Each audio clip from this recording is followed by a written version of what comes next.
¿Qué tal? ¿Cómo están? Hola Camilio, muchas gracias también por la invitación.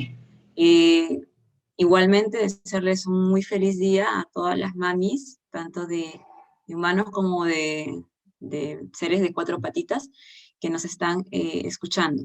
¿Sí? Bueno, para empezar con ese tema, es bastante importante siempre tener en cuenta desde que adquirimos una mascota, sea porque la adoptamos o por el medio que llegue hacia nosotros, el tener presente el tiempo de vida que va a tener esta mascotita, ¿sí? Muchas veces como parte de la medicina preventiva, muy aparte de lo que es las vacunas, desparasitación, siempre como médicos veterinarios recomendamos la esterilización preventiva, ¿sí? Porque tanto en machitos como en hembritas, muchas veces la gente piensa que solo el hecho de evitar que se crucen es para eso. ¿Sí? Y no, la esterilización tiene muchas más ventajas de solamente el hecho en la fase reproductiva, ¿sí? Para empezar, en el caso de machitos, lo que la gran mayoría de gente siempre comenta es que es un poco agresivo, me marca todos los espacios, ¿no? Entonces, en el caso de la esterilización de machos, tanto en gatos como en perritos, nos ayuda mucho uno a lo que es el control de territorialidad. Los machos al ser castrados, no es inmediatamente claro, las hormonas aún tienen un tiempo circulante, pero al ir disminuyendo la cantidad de testosterona, que es la hormona que producen en los testículos, va a ir bajando justamente el efecto que tiene sobre la territorialidad. ¿Sí? Los machos usualmente tienden a ser más protectivos o tener esta impunidad porque es un efecto hormonal. Al castrarlos, lo que hacemos es disminuir el efecto de la testosterona y con ello hacemos que el paciente ya no tenga tanto esas ganas de ir a marcar, de ir a pelear con otros perritos, ¿sí? En segundo lugar, y que es bastante importante y que muchas veces la gente no lo conoce, no lo tiene en cuenta, es que a la larga vamos a evitar la formación de lo que son tumores, abscesos, quistes a nivel prostáticos o en algunos casos tumores malignos, ¿sí? Esto se evita con la castración preventiva. Cuando el paciente ya llega de repente a una determinada edad, ya es un paciente mayor y ya presenta signos de eh, agrandamiento de lo que es la próstata o de algún signo de tumoración, muchas veces la castración ya no es selectiva, ya es específicamente como para tratamiento y en algunos casos, cuando ya está bastante avanzado, ya ni siquiera esto es, o sea, ya no es suficiente y tenemos que recurrir a quimioterapias, electroquimioterapias u otro tipo de tratamientos más invasivos que se pudieron haber prevenido solo con una castración preventiva. ¿Sí? También en el caso de machos, el hecho de que salgan, bueno, en gatos machos, el hecho de que salgan a buscar hembras, maullar, lo que toda la gente se queja, que el gatito está en la calle maullando, se escapan de las casas, regresan a veces golpeados, incluso se contagian de algunas enfermedades y muchas veces sin comer. Los gatos, a diferencia de los perros, el hecho de que no coman ya genera otro tipo de problemas metabólicos, no solamente es, en el caso del perro, si no come a lo mucho por la desesperación de alguna hembrita, pues puede generar a lo mucho una gastritis. En el caso de los gatos machos, esto no es tan simple. Los gatos machos, por el instinto hormonal, se escapan y si en caso nosotros no los dejamos salir o los encerramos, se desesperan, dejan de comer, se deprimen y el hecho de dejar de comer en ellos ya produce un problema más fuerte a lo que es el nivel del hígado. El hígado empieza a degradarse justamente para tratar de sustituir lo que son las reservas energéticas y de ser así nos produce ya un problema hepático que en gatos es un poco más serio de tratar. En algunos casos ha llegado el punto en que hemos tenido que colocar sondas de alimentación para que el paciente pueda comer, porque si no, puede derivar en un problema bastante severo, incluso llevar o poner en riesgo la vida del paciente. ¿Sí? Entonces, todo esto lo evitamos con una castración electiva. Simplemente si nosotros lo castramos, lo ideal es realizarlo en perritos antes, o sea, apenas descienden los testículos, realizarlo. Esto se puede dar entre los 6, 7 u 8 meses, que todavía es un cachorro y pueden tener, no tienen ningún problema, no hay ninguna eh, consideración que puedan decir que el perrito va a tener algún problema, no. Lo único es, tanto en machos como hembras, controlar el peso. Al disminuir las hormonas como la testosterona, que lo que es usualmente la que les da las ganas de salir, de ir a imponer, de correr, de buscar esto. Al disminuir, pues a veces los pacientes tienden a tener un poco la tendencia a estar más sedentarios. Juegan, sí, pero ya no es del ritmo de antes, ¿no? Están más tranquilos porque justamente ya no tienen esas ganas de salir a buscar, a marcar o a buscar una hembrita. Entonces, la única recomendación es solamente mantener un alimento balanceado. Si es factible, hay dietas ahora que están diseñadas para pacientes esterilizados, tantos gatos como perros. Entonces, si es eso, es lo único que les sería la única contraindicación. Pero fuera de eso, no, es algo que se puede manejar. O incluso si no pueden adquirir las dietas que son para pacientes esterilizados, pues con su dieta normal solamente medir un poquito la ración y tratar de sacarlo a hacer un poquito más de ejercicios. Pero no es nada más de lo usual o de lo que no vayan a hacer en su rutina normal, ¿sí? En el caso de gatos igual, les ayuda mucho a prevenir sobre todo lo que son obstrucciones de vías urinarias. La gran mayoría o el porcentaje de pacientes machos, felinos, que acuden a consulta con un problema de FLUT, que es una obstrucción de vías urinarias por sedimento, por litiasis, o sea, por piedritas en la vejiga, casi el 80% o 90% no son castrados. Entonces, parte del tratamiento muy aparte de sondearlos, de someterlos a sedación, a lavados vesicales, a cambio de dietas, a dietas un poco más caras, es castrarlos, ¿sí? Si es que no darían cirugía, es castrarlos. Entonces, nos evitamos todo esto de repente realizando una castración. Ahora, no quiere decir que si lo castras, nunca se debe enfermar de las vías urinarias. Sí es probable, porque también hay otros factores en ellos, como son genéticos, alimentación, pero el porcentaje disminuye mucho, ¿sí? Entonces, ayuda mucho en el caso de los machos a controlar, como les digo, los problemas de territorialidad, de estar buscando alguna hembra. En el caso de perros, a veces salen a la calle, buscan una hembra de repente que no tiene hogar, se cruzan y esta perrita tiene una enfermedad llamada TBT, que es un tumor venéreo transmisible. Y el solo hecho de que él huela la vulva, ¿ya? Que en la naricita entra en contacto con una vulva infectada, o que llegue a realizar el proceso del coito, le va a contagiar esta enfermedad. Y eso es un tumor que genera una degradación. Si es en el pene, pues empiezan a salir heridas bastante severas en el pene. Si es en la nariz, genera bastante lesiones a nivel también de la naricita, destruye parte de lo que es el morro, y esto necesariamente nos va a conllevar a realizar quimioterapias que a veces son un poco costosas, son dolorosas, y en algunos casos sí ha sido muy severo, incluso la amputación del pene. Entonces, esto lo evitamos justamente castrando el animalito, bueno, esterilizando las hembritas para que tampoco lleguen a ese punto, ¿sí?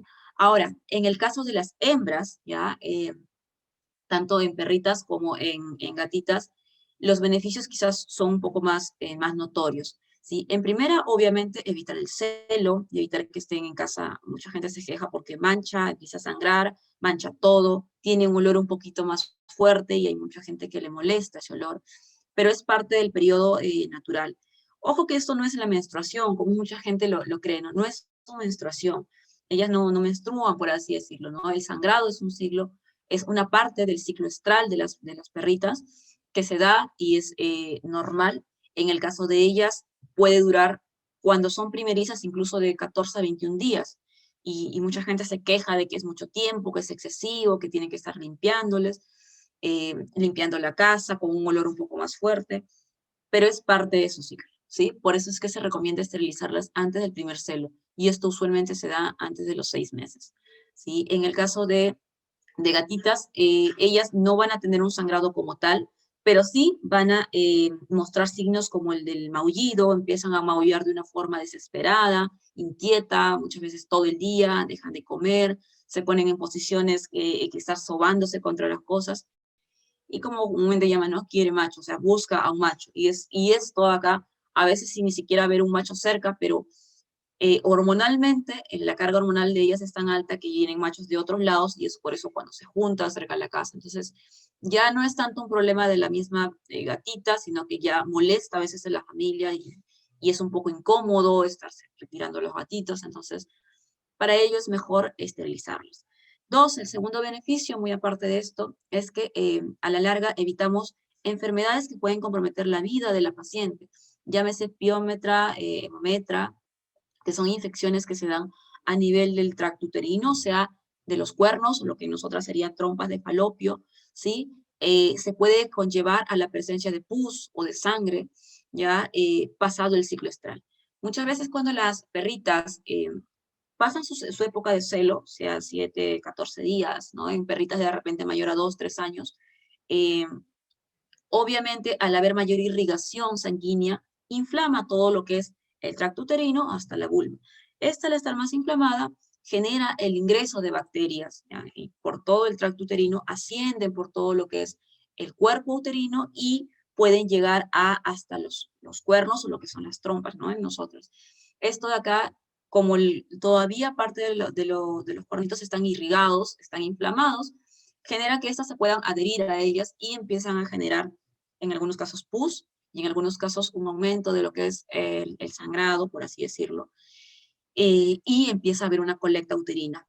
El cuerpo se empieza a llenar de pus, pus, pus, y llega un punto en que la paciente empieza, con suerte, a eliminar esa descarga por la vulva, porque de ser así, se conoce como piómetra abierta, o sea que está eliminando y en parte le ayuda a que no se llene tanto y no genere una posible ruptura uterina, porque obviamente va a llegar un punto en que esto ya no va a soportar la presión del tanto líquido y se va a reventar. Pero en el caso de algunas perritas no llegan a eliminar el líquido, se va juntando en el cuerpito del cuerno uterino y obviamente esto genera una infección. Los signos que vemos en las pacientes que llegan con piómetra son inapetencia, en algunos casos vómitos, diarrea, dolor abdominal, y esto cuando lo confirmamos mediante analítica sanguínea y ecografía, muchas veces requiere cirugía de emergencia. Es decir, es estabilizar a la paciente por unas horas y entrar al quirófano. Claro está que esta cirugía es de mayor riesgo, es de mayor costo, el pronóstico es reservado, el postquirúrgico es más severo, ¿sí? Pero se tiene que hacer por salvar la vida de la paciente. Entonces, esto lo podemos evitar siempre y cuando la esterilicemos. Si la esterilizamos preventivamente, la cirugía no es tan riesgosa, el postquirúrgico no es tan pesado, la paciente incluso puede a veces salir caminando y comiendo el mismo día de la cirugía, el riesgo quirúrgico es menor, ¿sí? Y obviamente no es tan costoso, porque es una cirugía electiva, no es una cirugía ya por salvar la vida de la paciente. Entonces, esto pasa tanto en perritas como en gatitas, ¿sí? Entonces, hay que tener de repente desde ahora, justamente para eso es esto, ¿no? De educarnos y decir, si yo voy a tener una mascota, sea macho, sea hembra, pensar que parte de la medicina preventiva, muy aparte de sus vacunas, desparasitaciones, eh, antipulgas, llega el punto en que tengo que esterilizarla. Y no porque no quiero crías, sino porque a la larga le voy a hacer un bien para su salud, voy a evitar estos problemas que pueden llevar a incluso causar la muerte de la paciente, ¿no? Y el último de los problemas más complicados que tenemos en hembras que no han sido esterilizadas o que han sido esterilizadas tardíamente, o sea, cuando pacientes han tenido 8, 10, 12 años, que hemos tenido casos, eh, la presencia de tumores, que son los más severos. Los tumores a nivel mamarios, usualmente cuando más tiempo han estado expuestos a los celos, ya a la presencia estrogénica, tienden a ser muchas veces más malignos. En algunos casos puede darse la presencia de un solo tumor a nivel de alguna de las glándulas mamarias y en otros se da incluso la presencia de múltiples tumoraciones que ya en algunos casos cuando los traen a consulta ya no solo es el tumor a nivel de la mama, porque casi siempre estos son malignos, sino que ya han llegado a ser metástasis, o sea, han llegado a invadir parte de órganos importantes como el hígado, pulmones. Cuando ya hay metástasis, en realidad ya no hay mucho que hacer, el pronóstico es reservado porque no podemos extirpar muchas veces parte o prácticamente todo el pulmón o el hígado, ¿sí? Y muy aparte de eso, tendríamos que seguir quimioterapia agresiva, que a veces, incluso si nosotros tengamos la posibilidad económica de pagarlo, el paciente no lo resiste, porque claro está, no tiene el efecto que quizás en los humanos de caerse el pelo, ¿ya? Pero en ellos los signos gastroentéricos, vomitan, tienen diarreas, se adelgazan, no comen.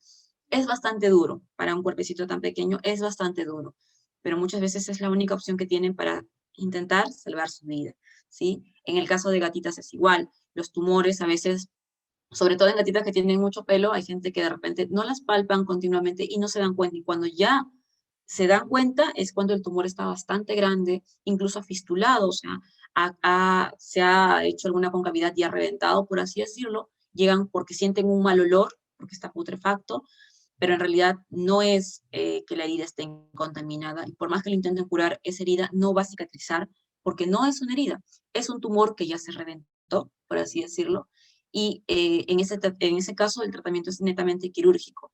Y no solo es extirpar el tumor eh, per se, ¿no? Como tal, sino que muchas veces tenemos que evaluar si ya invadió parte de la glándula mamaria que está más arriba o abajo, se tiene que extirpar incluso toda la cadena mamaria o en algunos casos todas las glándulas mamarias, si son 8 o 10, todo. Obviamente esta es una cirugía bastante complicada, muy dolorosa para la paciente, es bastante dolorosa. Claro está que es bastante, bueno, es más cara, porque es una mastectomía en algunos casos radical, y el postquirúrgico es a veces incluso más fuerte que la propia cirugía. Ya hay pacientes que tienen que estar incluso con drenes, con curaciones, con mucho dolor, no comen en los primeros días, ¿sí? Porque el dolor, a pesar de darle la medicación analgésica, es fuerte, ¿no? Pero aparte de esto, pues tenemos que ayudarlas en lo que es el proceso de cicatrización. Aparte de realizar la cirugía del tumor, de la extracción del tumor, esa muestra, ese tumor que se ha retirado, hay que enviarlo a histopatología. ¿Para qué? Para que el histopatólogo clasifique el tipo de tumor. Obviamente es un gasto adicional. Una vez que el histopatólogo clasifica el tipo de tumor, sea un adenocarcinoma, un adenoma dentro de los mejores casos, que son tumores benignos, eh, el tipo de tumor que sea, tiene que pasar por una consulta oncológica para que sea el oncólogo quien le dé el tratamiento definitivo, ¿sí? Si él determina que, obviamente, no hay mayor daño de invasión y todo, probablemente solo quede con lo que es la extirpación de lo que fueron las glándulas mamarias y controles quizás de imagen cada 3 o 6 meses. ¿Para qué? Para evitar o estar controlando que de repente si alguna célula quedó recidivante por ahí, no migró y fue a otros órganos. Pero si por A o B el tumor se dio clasificado como un tipo de tumor maligno, entonces ahí sí viene el trabajo, porque hay diferentes clasificaciones y según eso el oncólogo puede escribir distintos tipos de terapia. Puede ser electroquimioterapia, que usualmente es la más, tiene mejores efectos, claro está que es más cara, pero quizás no es tan severa o dolorosa como las quimioterapias como tal. En algunos casos, si la paciente no califica para una electroquimioterapia, tendrá que realizar una quimioterapia. Y hay ciclos que pueden ser, durar 1 año, 2 años, ¿no? Depende, ¿no? A veces 6 meses. Hay algunos que requieren de repente terapia de vía oral, que se puede dar, las nuevas terapias que son nutracéuticas, como nutronómicas, pero hay algunas que no, que sí requieren medicación vía endovenosa. Y obviamente para colocar cada quimioterapia, como en el caso de humanos, así sea una semanal, van a tener que repetirlo un hemograma, una bioquímica, y es, o sea, pensar en todo ese gasto. Si vamos a estar dispuestos a correr con todo eso y asumir que la paciente va a tener que pasar por todo esto, vamos a tener que gastar en lo que son exámenes de laboratorio, en las quimioterapias, en una alimentación más adecuada, en medicación aparte para el dolor. Entonces, tenemos que ser conscientes. Si lo vamos a hacer, pues bueno. Pero si no, nos podemos evitar todo esto haciendo una esterilización preventiva. O sea, cuanto más joven sea la paciente, tiene muchas más chances de no presentar este tipo de tumores.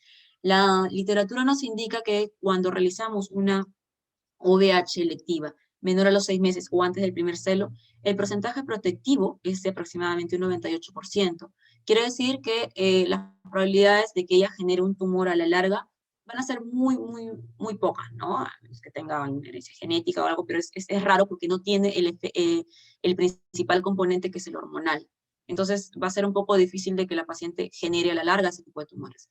Pero si lo realizamos en casos de pacientes que ya han pasado 4, 5, 6, 7 u 8 celos, probablemente, obviamente ya no le va a dar una piómetra, una hemometra, que también está bien, pero la paciente ya estuvo expuesta a por lo menos 7 ciclos u 8 ciclos de estrógeno alto, y esto sí puede generar en algún momento que la paciente genere tumores mamarios, ¿sí? Quizás no serán tan severos como cuando la paciente no está esterilizada, pero de todas maneras es un tumor, hay que evaluarlo, hay que generar, ver si es factible operarlo, y igual lo mismo, mandarle a histopatólogo, si sale benigno, bueno, controles de imágenes cada 3 o 6 meses según el tipo de tumor y la ubicación, y de sangre igual, para estar seguros de que no hay riesgo de metástasis.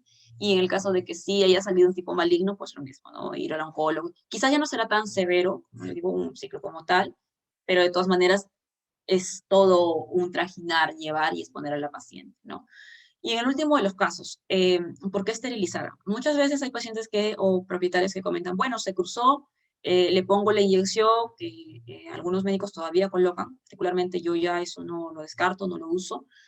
Y bueno, pasó una vez, le colocaron, pasó 2 veces y le colocaron. Y a la larga, cuando vienen pacientes con tumores mamarios generados también por ello, o sea, de repente es una paciente joven que no está expuesta a tantos ciclos, pero le han colocado 1 o 2 dosis, o a veces hasta más, de estos medicamentos que son, como la gente los conoce como una pastilla al día siguiente, es una ampolla anticonceptiva, ¿sí? Esto lo que es en realidad son derivados del estrógeno, que van a cortar, claro está, una probable fecundación, pero vamos a acelerar con esto lo que de repente se iba a generar en celos, de repente en 1 año, 2 años, 3, 4 celos que se dan en por lo menos 2 años, lo reducimos a 2 aplicaciones que se pueden dar en 1 o 2 meses que le van a dar. Y va a generar el mismo tipo de tumor que hubiese sido en una paciente que estuvo 10 años y no la esterilizaron y se dio. Y a veces incluso es más severo porque es en un tiempo tan corto, en pacientes tan jóvenes, que se han colocado, sobre todo en gatitas, que como son como las que más se escapan, les colocan porque piensan que ya evitamos en ese momento que se vaya a preñar. Ok, evitamos que se preñe, pero le estamos generando a la larga la presencia de tumores y va a ser incluso más caro que cuando pase esto, pacientes con tumoraciones severas a nivel de todas las glándulas mamarias o alguna, solo una, pero de repente es tan grande que compromete y tenemos que extirpar toda la cadena mamaria, va a ser lo mismo, generar lo mismo, es volver a realizar exámenes, descartar que no haya invasión a ganglios o a algunos órganos importantes como el pulmón, el hígado, es someterle a la cirugía de extirpación de la glándula mamaria, esterilizarle la misma cirugía, pasar por histopatología y si es maligno, obviamente realizar lo que estoy explicando, ¿no? El ciclo con el oncólogo, quimioterapias y todo. Todo esto por no esterilizarla de repente preventivamente. Entonces, no solo es la esterilización para evitar que no se cruce, que no tenga bebés, porque de ser así, bueno, yo la guardo en su época de celo y listo, nunca va a tener bebés, pero la esterilización preventiva va más allá de evitar justamente un aumento o sea, de que se vayan a reproducir y mayor población. No, esto va como parte de la medicina preventiva, ya en otros países ya se aplica el hecho de que así como tienes una mascota, o sea, no es que se te pregunte, ¿la deseas o no esterilizar? Es cuándo programamos la esterilización de la mascota, cuando ya cumple su rol de vacunación. Y eso debería ya, o tratamos de repente, la gran mayoría ahora de médicos, de concientizarlo, de que el propietario sea consciente de que ya terminé de vacunarle y como si fuera una vacuna más, tengo que esterilizarlo, sea macho o sea hembra. Porque es el compromiso que nosotros tenemos al adquirir a una mascota, ¿sí? Evitarle que a la larga sufra de estas enfermedades, ¿sí? Por el hecho mismo de que sea algo tan preventivo. Como le digo, cuando es preventivo es más barato, es menos riesgoso para la paciente, el postquirúrgico es más simple, eh, se retira los puntos entre 7 y 10 días en el caso de hembras, en el caso de machos similar, en gatos machos ni siquiera hay que retirar puntos, la castración usualmente es eh, tan pequeña que solamente se deja cerrar la piel de ellos y listo, ¿no? No tiene mayor complicación. Y en el caso de gatitas igual, 7, 10, máximo 14 días, depende del proceso de cicatrización de cada perrita o gatita, y listo, ¿no? Una curación tópica básica, medicamentos por unos 3, 5 días, de repente antibióticos o analgésicos, y es simple, ¿sí? Entonces, mi recomendación siempre va a ser, sea en la especie que lleguen a adquirir, que los esterilicen, ¿sí? Que busquen un buen lugar, traten de no hacerlos en campañas, muchas veces, a veces por ahorrarnos ir a una campaña, si no tenemos una referencia del médico, de la persona que vaya a realizar este proceso, a veces incluso nos sale más caro. No realizan una adecuada esterilización, llegan a alguna complicación postquirúrgica y la paciente ingresa a sala nuevamente para arreglar de repente un proceso quirúrgico. Entonces, eh, en general y en resumen es, uno, siempre mantener la idea de realizar las esterilizaciones tanto en machos como hembras como parte de medicina preventiva, ¿sí? Cuando es selectivo, como les digo, nos evitamos todo esto en casos. Dos, busquen un centro veterinario o un médico veterinario de confianza que tenga todas las prestaciones de ley, que haga el proceso quirúrgico como tal, respetando los rangos de asepsia, de antisepsia y de todo esto, porque no es que porque es un perro o un gato tengo que gastar. Ahora, bueno, quizás ahora ya es más conocido, de repente antes no se sabía lo que es el proceso de esterilización, pero cualquier cirugía que nosotros realicemos en un paciente felino, canino, así sea la más simple o menos invasiva, va a requerir la misma asepsia y antisepsia que se haría en un humano, ¿sí? Si usted para realizarse de repente la extirpación de un quiste en tu muñeca, te van a hacer un riesgo prequirúrgico de hemograma, bioquímica, electrocardiograma, no sé, te van a preparar todo, te van a pedir la esterilización, te van a rasurar, colocar un campo, todo, el anestesista y todo. Eso es lo mismo que nosotros aplicamos en lo que es medicina veterinaria. Se necesita un quirófano como tal, esterilizado, materiales esterilizados que solo se utilizan para el paciente. Se necesita una buena luz, un anestesista, un cirujano, campos, y todo lo que sería para una cirugía de humanos es eso. Entonces, quizás por eso a veces el costo es un poquito más elevado, pero entiendan que quizás es para prevenir que de repente su perrito, su gatito, sufra de repente alguna consecuencia por, de repente no hubo una adecuada asepsia, o sea, no, el material no estuvo limpio, no se utilizó un tipo de hilo adecuado y luego a la larga genera una reacción. Bueno, a veces suturan con un tipo de nylon, esto de acá.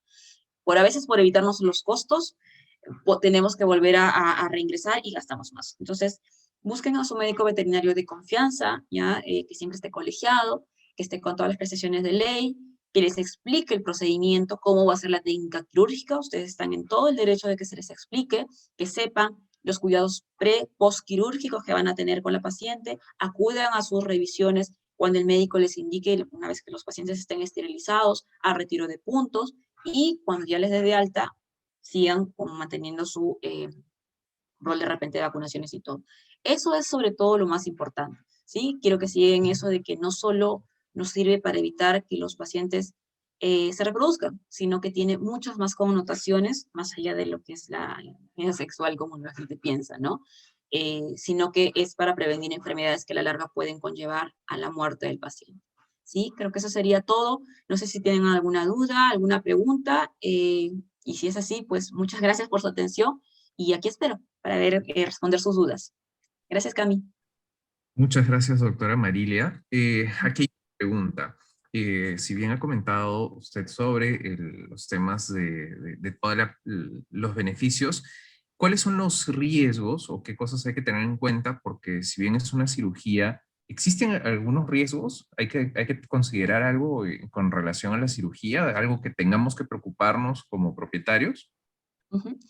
Claro, mira, como todo procedimiento quirúrgico, sea en manos o sea en veterinaria, siempre hay un riesgo, ¿sí? Siempre hay un riesgo. Justamente para eso es que se pide el riesgo prequirúrgico. ¿Qué es esto, no?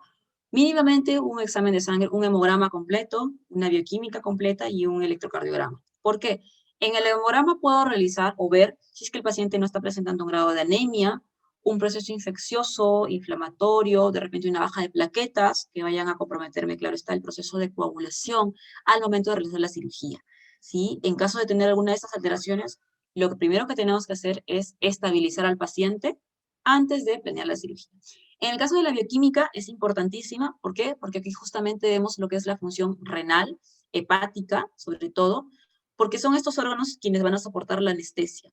Si hay alguna de esas alteraciones, el paciente presenta alguna inflamación, alguna hepatopatía, algún problema a nivel renal, claro está que no puede entrar a cirugía hasta que ese problema se estabilice. Una vez estabilizado, hay que realizar el control y si ya está bien, claro está, se puede pensar en realizar el procedimiento quirúrgico. Y por último, lo que yo últimamente solicito es un electrocardiograma. Muchas veces hay pacientes que clínicamente en el hemograma están bien, en la bioquímica están perfectos. Al momento de la auscultación tienen problemas cardíacos que de repente no han sido detectados o no tienen signos clínicos como tal, un soplo, una arritmia como tal. Entonces, si es que el cardiólogo indica que hay que premedicar o sugerir alguna medicación, lo tenemos que hacer antes de. Si el cardiólogo indica que no, que es un paciente compensado, o sea, que puede estar con esto tranquilo, perfecto, el paciente ingresa a sala sin ningún problema. Justamente estos exámenes se realizan antes de la cirugía, porque si aquí detectamos alguna falla, claro está que el paciente puede tener complicaciones en el momento de la anestesia, sobre todo en la anestesia, ¿no? El procedimiento quirúrgico como tal, cuando es selectivo, no demora más allá de 15 a 20 minutos, pero la anestesia, claro está, sí es más complicada. Entonces, si en este riesgo el paciente sale clínicamente sano, las posibilidades de que tenga alguna complicación son mucho menores, ¿sí?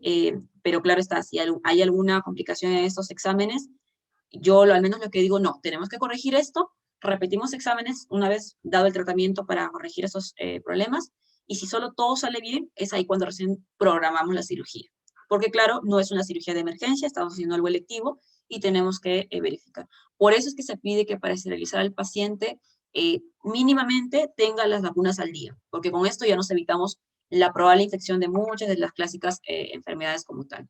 Entonces, pero si fuera de esto ya presentó de repente algún otro problema, se corrige y luego de esto recién se entra a cirugía. Por eso es clínicamente sano, ¿no? Sin ningún tipo de eh, problema interno como tal. Para eso son los exámenes de sangre. Y estos exámenes solo tienen validez 15 días. O sea, si dentro de esos 15 días el paciente se opera, bien. Pero si yo le saqué hoy los exámenes, ya tiene una leve de repente problema, pero puede entrar a sala, y de acá lo quiero operar en un mes, esos exámenes ya no sirven, porque de repente esa leve complicación que todavía era aceptable para entrar a cirugía, ya avanzó y ahora ya no va a ser tan simple, ahora sí requiere tratamiento. Entonces, en ese caso hay que volver a repetir los exámenes, ¿sí? Pero como te digo, todo paciente que va a entrar a cirugía, por más que sea una extirpación de un quistecito, no solamente una esterilización, necesita pasar un riesgo prequirúrgico, porque no sabemos cómo va a responder a la anestesia. Mínimamente un hemograma, bioquímica completo y un EKG, ¿no? Un electrocardiograma. Uh-huh. Excelente. Aquí hay otra pregunta. ¿Cuál es el tiempo de recuperación de la mascotita, ya sea perro o gato, luego de la cirugía? De la cirugía. Ok. Bueno, normalmente una vez que el paciente sale de sala, despierta de la anestesia, no, particularmente en el caso de hembras, sugiero que siempre se queden unas 12 horas en observación en la clínica. ¿Por qué? Porque la paciente, como es una cirugía abdominal, o sea, como hay que abrir cavidad y todo esto, es un poquito más dolorosa, pero se maneja muy bien. Y lo que sugiero es que se quede esas 12 horas para, primero, ver si la paciente empieza a comer después de la medicación y de todo, que se reincorpore y todo. Y cuando empieza a comer es factible mandarlas a casa. En casa el tiempo, como dije, de cuidado va más o menos entre 10 días en promedio, ¿no? Puede ser de repente 12, 14. Y en algunos casos excepcionales hay pacientitas que a los 7, 8 días ya están totalmente, la herida está lista y para retiro de puntos, ¿no? Pero un promedio de 10 días. En este tiempo lo que hay que hacer es, uno, en el caso sobre todo de hembras, porque es una cirugía más invasiva, cuidar de hacer sobreesfuerzos, o sea, de que a veces no suban o bajen muebles a la cama, porque a veces con el manejo del dolor, la paciente no siente que tiene la cirugía, no siente dolor, y ella quiere hacer su vida como antes, ¿no? Saltar y todo. Entonces, en los primeros días, como la unión recién se está dando, los músculos o la piel recién está empezando a pegar, es importante que no se haga este tipo de sobreesfuerzos porque pueden causar dehiscencia, o sea, que un punto se salga, o puede ser el punto de piel o un punto interno, y esto obviamente nos lleva a llevarla a la clínica, volver a entrar a sedarla y volver a suturar, ¿sí? Entonces, un promedio de 10 días, cuidar todos los días la herida, hacerle una limpieza tópica, una limpieza con un antiséptico, con una cremita o con el cicatrizante que se le envíe, y la medicación oral. La medicación oral es antibiótica, uno para evitar obviamente que no haya un proceso o que se infecte la herida, analgésico para manejo del dolor y antiinflamatorio para que no se inflame, ¿sí? Esto va a un promedio de 5 días usualmente, si ha sido una cirugía más grande, porque a veces hay perritas más grandes o gorditas, que claro está, hay que buscar más y hacer un poquito más de la incisión más grande, puede ser hasta 7 días, pero casi siempre es un promedio de 5 a 7 días medicación oral. La medicación tópica sí, hasta más o menos los 10 días, que es el promedio de retiro de puntos.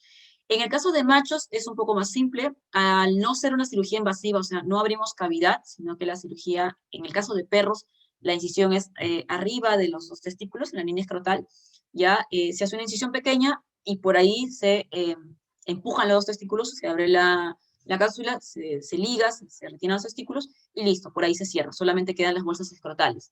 Entonces, usualmente esto es pues un par de puntos a lo mucho, ¿sí? Dependiendo del tamaño del perrito. Y como no es tan complicado porque no hay invasión de cavidad, el paciente pues a veces sí tiene un poco más de libertad, ¿no? En el caso de machos de repente de subir. Claro está no hacer un sobreesfuerzo marcado, pero de repente sí puedes subir a la cama o algo, ¿no? Ojo, con esto no quiero decir que la perrita no puede salir a caminar, hacer sus necesidades. Lo puede hacer porque es un proceso tranquilo, ¿no? El caminar y todo esto. Lo único es que no hacer saltos o sobreesfuerzos muy marcados. En el caso de machos es lo mismo. El retiro de puntos, incluso a veces hasta los 7 días ya se da, porque como es una decisión más pequeñita, cierra más rápido, ¿no? Pero el promedio siempre es de 10 días. Igual tiene que ir con medicación oral, antibiótica, antiinflamatoria y analgésica, porque igual duele, es un proceso quirúrgico como tal. En el caso de gatos, como mencioné, en los machos no hay sutura, ¿ya? La incisión se tiene que hacer en cada testículo porque la piel es mucho más delgada. Se hace en cada testículo, es pequeña la incisión, se retira el esto y simplemente se deja. La piel al ser tan delgada se reabsorbe y se pega sola, por así decirlo, ¿no? Pero sí hay que evitar que el paciente se vaya a lamer, en estos casos, o colocarle un collar isabelino o una dona isabelina, o ahora incluso hay ropa quirúrgica para gato macho, ¿no? No para perro, sino para gato macho que respeta esto. Y adicional a eso, cuando ellos van a su arenero, tener mucho cuidado que de repente la arena siempre esté limpia para que no se vaya a tocar y se vaya a infectar, ¿no? Es lo único. Y la curación tópica, lo mismo, limpiarle y curarle todos los días, medicación analgésica, antibiótica como tal. En ellos sí, el cierre se da entre aproximadamente 7 días, que es lo más común. En gatos es mucho más fácil, ¿no? Pero en hembritas, lo mismo que la perrita. El cuidado más o menos de 10 días, de curaciones tópicas, evitar sobreesfuerzos, porque lo mismo, es una cirugía abdominal, ha abierto cavidad, así que hay que tener más cuidado con ello. Dieta blanda los primeros días, porque al haber manipulado de vísceras a veces le es más complicado el tránsito intestinal, pero quizás solo es un par de días, ¿no? Al tercer día, si la paciente lo acepta, defeca y orina normal, puede empezar a comer su dieta normal sin ningún problema, ¿sí? Pero sí, no es tanta la complicación, ¿no? Es como cualquier herida que se pueda curar. Ujú. Excelente. Y aquí una última pregunta acerca de si hay alguna consideración entre razas que debemos de tener en cuenta para la esterilización. Bueno, más que eso,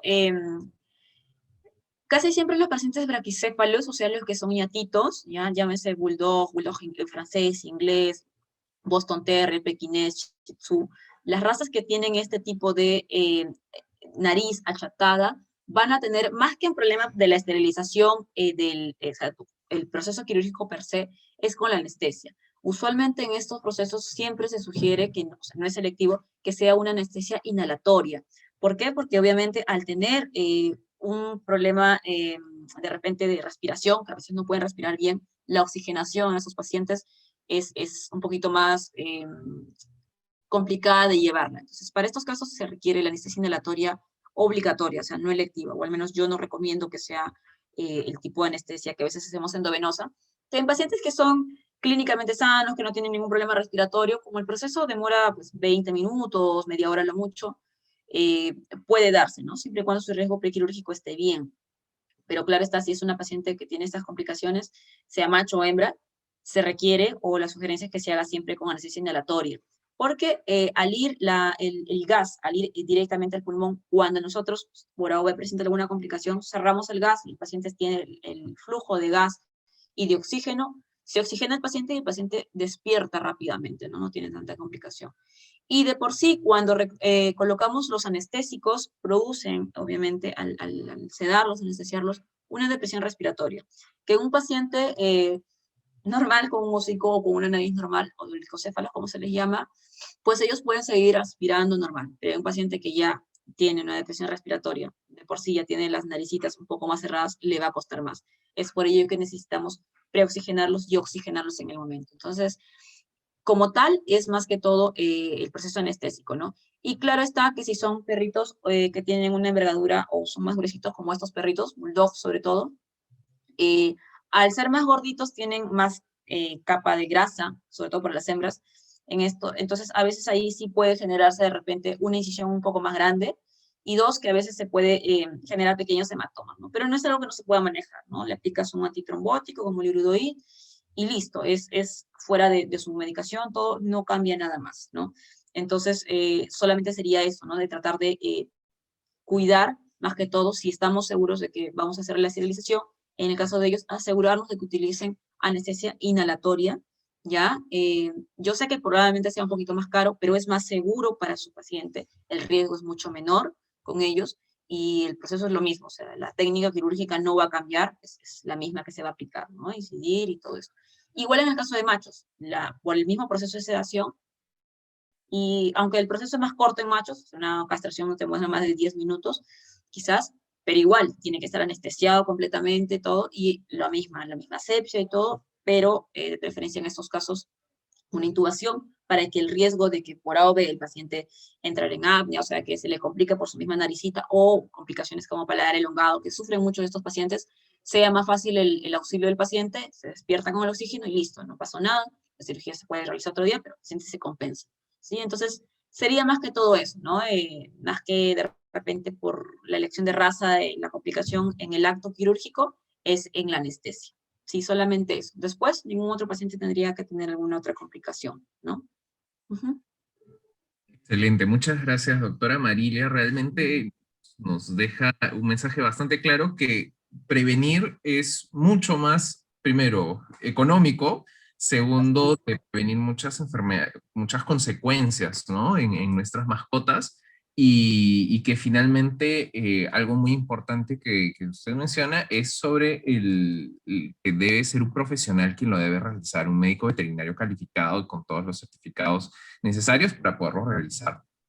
Exactamente, sí. Claro, porque a la final es como nosotros mismos, ¿no? O sea, el proceso quirúrgico conlleva a veces los mismos medicamentos que utiliza la medicina humana, el mismo instrumental que se utiliza. Entonces, tiene que ser un profesional preparado, colegiado, habilitado, que tenga las instalaciones adecuadas, que tenga todo el espacio, los equipos, porque es una cirugía y estamos con una vida. No estamos tratando con un paquete, con una silla, ¿no? Es una vida y que muchas veces, pues obviamente para nosotros como propietarios, o sea, no es un perro, ¿no? Es nuestro bebé, nuestro hijo más, entonces tenemos que hacer lo posible por buscar lo mejor para ellos, ¿no? Entonces siempre asegurarse eso antes de entrar a, al proceso quirúrgico, de repente ir a una consulta previa y decirle, mire, yo quiero que me explique cuál es el proceso, como muchas veces vienen y me dicen, claro, se les explica todo, ¿no? Desde que el paciente ingresa a la clínica, cuál va a ser el proceso de hidratación previa, de preparación prequirúrgica, no es que yo agarro, lo llevo y de frente lo llevo a hacer. No, hay todo un proceso. Tal cual es en medicina humana, te llevan, te citan, te tienen un ayuno previo, te ponen una vía, te van hidratando, te van premedicando, luego te pasan a sala, te hacen una preparación y todo. Es lo mismo, ¿sí? Entonces, por eso es que se requiere que sea un profesional altamente calificado, colegiado, para que sepas que estás dejando a tu paciente pues en las mejores manos, ¿no? Y que tengas todo el aval para tener la confianza de dejarle y confiarle la vida de tu mascotita, ¿sí? Muchas gracias nuevamente, Marilia. Esperamos que las personas les haya sido de bastante utilidad. Estoy seguro que sí, y esperamos, por supuesto, en una siguiente oportunidad contar contigo para que puedas ayudarnos y que podamos estar más educados sobre nuestras mascotas y los cuidados que debemos de tener. Muchas gracias nuevamente. Pasa un bonito día y estamos Gracias. Conéctalos.